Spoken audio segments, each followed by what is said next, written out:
Oke cuy, mari kita lanjutkan pembahasan alur setelah anime Re:Zero Season 3 Part 8. Di part sebelumnya setelah Lei Button Kaitos kabur, sekarang kita beralih ke pertempuran dua pendekar pedang, yaitu Wilhelm versus Teresia. Wilhelm menerima serangan pedang dari Teresia. Kecantikannya masih sama seperti dulu saat dia bertukar tebasan pedang dengan sosok yang terus dia cintai. Hati Wilhelm hancur berkeping-keping. Wilhelm pun berkata, "Apa kamu ingat hari di mana kita berpisah?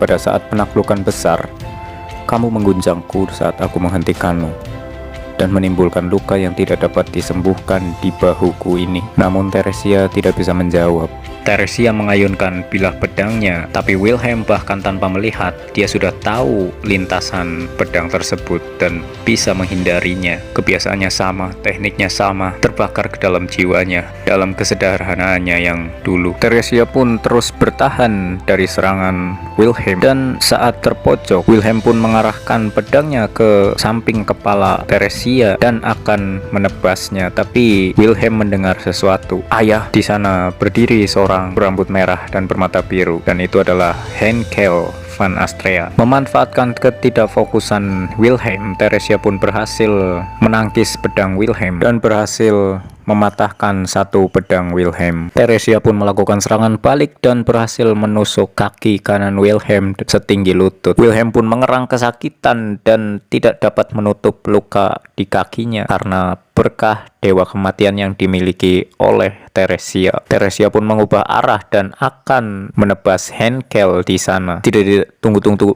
Bahkan jika itu bukan ibu, bukan itu, sialan, apa yang kau lakukan? Tunggu Teresia, apa kau pikir itu bisa dimaafkan? Teresia, kesini, aku masih hidup. Jika kau ingin membunuh, bunuh aku dulu. Henkel, larilah, kata Wilhelm. Wilhelm pun menopang tubuhnya dengan pedang dan akan berlari ke arah Teresia dan Henkel. Darah dari lukanya menyembur ke jalanan. Namun sepertinya Wilhelm tidak akan sempat. Berhenti. Tolong berhenti ibu, kata Henkel. Menyaksikan istrinya akan membunuh anaknya sendiri, Wilhelm pun hanya bisa berteriak, "Teresia!" Saat Teresia akan mengayunkan pedangnya ke Henkel, tiba-tiba muncul seorang pemuda berambut merah dan bermata biru. Ya, itu adalah Reinhard Van Astrea, Sword Saint generasi saat ini yang telah menghunuskan pedang naga Rain di tangannya. Teresia pun tanpa sadar mengayunkan pedangnya ke Reinhard, namun Reinhard bisa menghindarinya dengan mudah. Sambil melindungi Henkel di belakangnya, Reinhard pun terus menerima serangan dari Teresia. Wilhelm yang melihat mereka pun berkata, "Berhenti Reinhard, lihat aku, Teresia ada di tengah pertarungan denganku. Kamu tidak diizinkan untuk memotong pertempuran antara dua pendekar pedang." Reinhard pun melihat Wilhelm dengan luka di kakinya. Dengan kondisi kakimu seperti itu, kamu tidak bisa terus bertarung. Apa maksudmu dengan kakiku tidak bisa bergerak? Tangan-tangan ini masih bisa menggenggam pedang, masih hidup. Jika tanganku mati, maka mulutku. Jika mulutku tidak efektif, maka jiwaku. Aku belum kehilangan nyawaku. Aku belum terkalahkan. Jika Anda belum kehilangan nyawa, lalu apa yang Anda buat darinya yang ada di depan mata Anda? Atas pertanyaan Reinhard, tenggorokan Wilhelm pun tercekat. Mayat yang tidak memiliki kesadaran diri hanya bergerak sesuai dengan keinginan Castor. Saya tidak percaya ada artinya melibatkan gaya seorang pendekar pedang dengan perbuatan yang tampaknya mempermainkan orang mati, kata Reinhard. Berusaha untuk berduel dengan mayat yang bergerak adalah kebodohan. Orang mati tidak bergerak, orang mati tidak memiliki masa depan. Aku tidak akan memaafkan absurditas itu. Wilhelm pun terdiam tanpa kata-kata. Reinhard pun sekarang fokus ke Teresia tanpa melihat kakeknya. Teresia pun maju menerjang Reinhard dengan pedangnya. Wilhelm pun berteriak, "Jangan bunuh dia, dia milikku." Reinhard pun menahan pedang Teresia dengan pedang naga Rain dan berkata, "Nenek sudah dibunuh olehku 15 tahun yang lalu. Yang di sini hanyalah palsu." Pedang naga Rain diayunkan tanpa suara dan bilah pedang yang jernih seolah mengalir telah mengakhiri pertempuran ini. Terus di sini dilihatin masa lalu Teresia. Dia berusia 12 tahun saat menerima berkah pedang suci. Mungkinkah aku yang terpilih? Dia menyembunyikan berkah itu untuk beberapa waktu. Seperti kebanyakan gadis pada umumnya, Teresia nggak suka pedang gitu, nggak tertarik cuy. Apalagi dia sadar dia lahir dengan berkah dewa kematian kalian gitu. Kalau latihan pedang ya bisa jadi luka fatal buat orang lain kan. Walaupun sudah disembunyikan, Teresia ya tetap ketahuan gitu sama keluarga besarnya kan. Karena setelah berkas Sword Saint itu hilang dari pemilik sebelumnya, pasti dicari kan, tertransfer ke siapa gitu. Akhirnya Teresia bertarung melawan kakak tertuanya,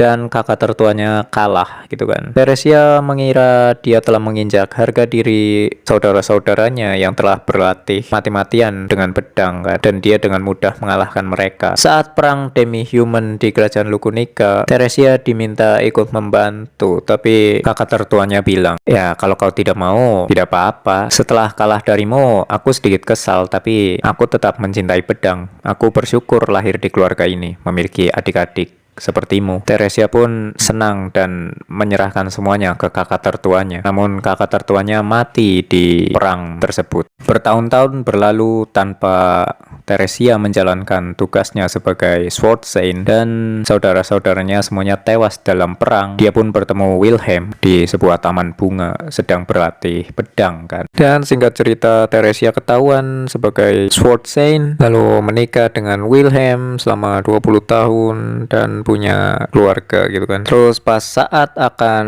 ditugaskan membunuh Paus Putih, Teresia melukai bahu Wilhelm biar si Wilhelm kagak ngejar dia kan. Lukanya bakalan disembuhin kalau tugasnya udah selesai. Tapi sayangnya ya berkas Sword Saint-nya malah pindah ke Reinhardt. Terus Teresia ketemu Pandora dan tidak pernah kembali dari perang gitu kan. Kembali ke masa sekarang, Wilhelm pun memangku tubuh Teresia, dan Teresia bisa berbicara di sini, Pak. Suaranya serak namun terdengar sangat muda. Wilhelm pun berkata, ada sesuatu yang harus kukatakan padamu. Aku pembicara yang buruk. Aku gagal menyampaikan pikiranku dengan baik dan menyebabkan kesulitan bagimu juga. Itulah sebabnya bahkan dalam lebih dari 20 tahun, tidak pernah sekalipun aku orang bodoh. Apakah kamu benar-benar tidak pernah menyadarinya? Kau selalu mengatakannya. Matamu, suaramu, perilakumu, tindakanmu selalu begitu. Aku bersamamu. Kamu bersamaku. Tersenyum puas, pipinya diwarnai dengan warna cinta dan matanya berkilauan karena air mata.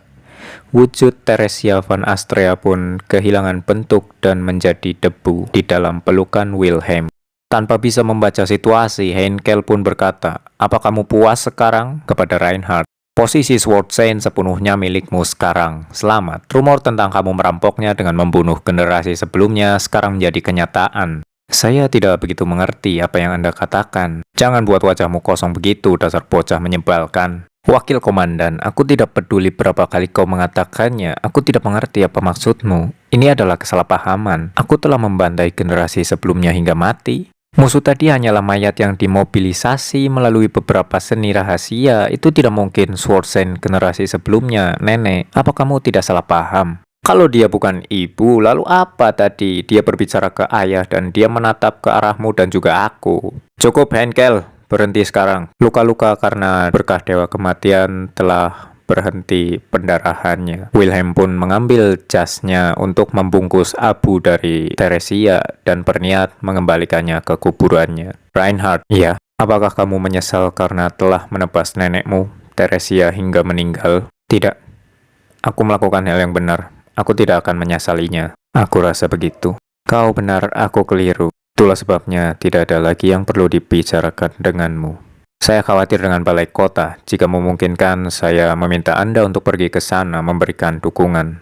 Reinhardt Dono. Wilhelm pun pergi meninggalkan Reinhardt dan Henkel. Di luar ruangan itu berbahaya, Wakil Komandan.